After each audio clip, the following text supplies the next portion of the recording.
Here are the latest news dispatches for March 13th, 1938, brought to you by our Patreon page. If you would like to follow World War II in chronological order in real time through the newspaper and radio, follow us on Patreon. The link is in the comments to this video. And now the news.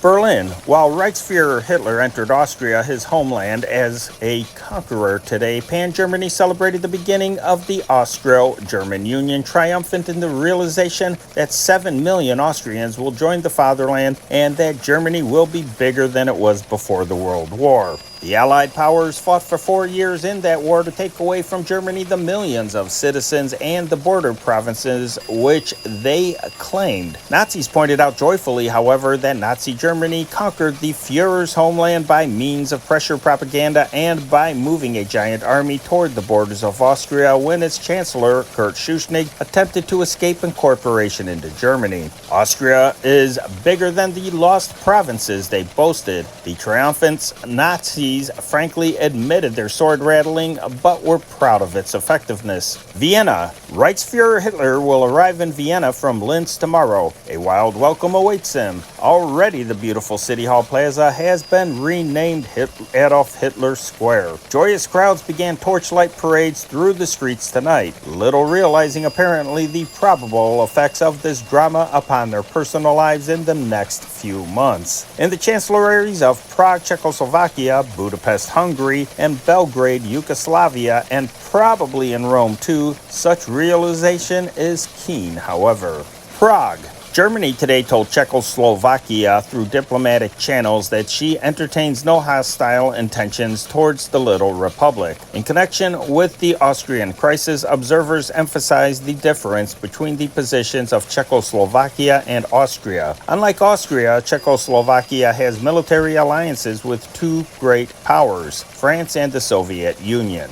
Paris. Troops manning the powerful Maginot Line defenses facing the German border tonight were held to their posts as France took an increasingly grave view on the European crisis. French officials, meanwhile, sought to convince Great Britain it is necessary for mutual safety to take a joint stand to discourage any German encroachment on Czechoslovakia. They considered the war-created democracy on the Reich's border the real powder barrel because of the alliances with France and Soviet Russia. Premier-designate Leon Blum at the same time gave up attempts to form a national union government of all parties and sought desperately to recreate a People's Front cabinet to give the country a ministry. London. War in Europe over Adolf Hitler's seizure of Austria was excluded for the immediate present by British cabinet ministers today after a 2-hour session during which the European situation was examined in the light of Berlin's rejection of British and French protests. German efforts to assure Czechoslovakia that Hitler is not going to make his next meal on that country, coupled with Joachim von Ribbentrop's prolonged stay in this country, presumably to smooth things over, have brought some reassurance to the troubled population here that Armageddon again is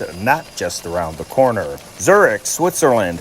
The abrupt end of Austrian independence was a severe shock to Switzerland. It was feared here today that Switzerland's political position and still more its military situation had changed for the worse because the nation now is enclosed on both the northern and eastern sides by Germany. Pan-Germanic propaganda describes Switzerland as a German country. Washington, D.C. President Roosevelt today followed anxiously the swift-moving developments in Austria and pondered their effect on the American nation. He made no statement, however. He was advised of every phase of the situation as rapidly as reports were made to the State Department from American diplomatic officers in Europe. Foreign experts reported little possibility of war in the movement of German troops into Austria. They also said the German action does not entail any embarrassing diplomatic problems of recognition of the new Austrian government. Don't forget to subscribe to this channel and ring the bell. If you would like to follow World War II through the news and pop culture in chronological order, don't forget to follow us on Patreon. A link is in the comments to this video. You just heard the latest news dispatches for March 13th, 1938. My name is Henry Chop. Have a swell day.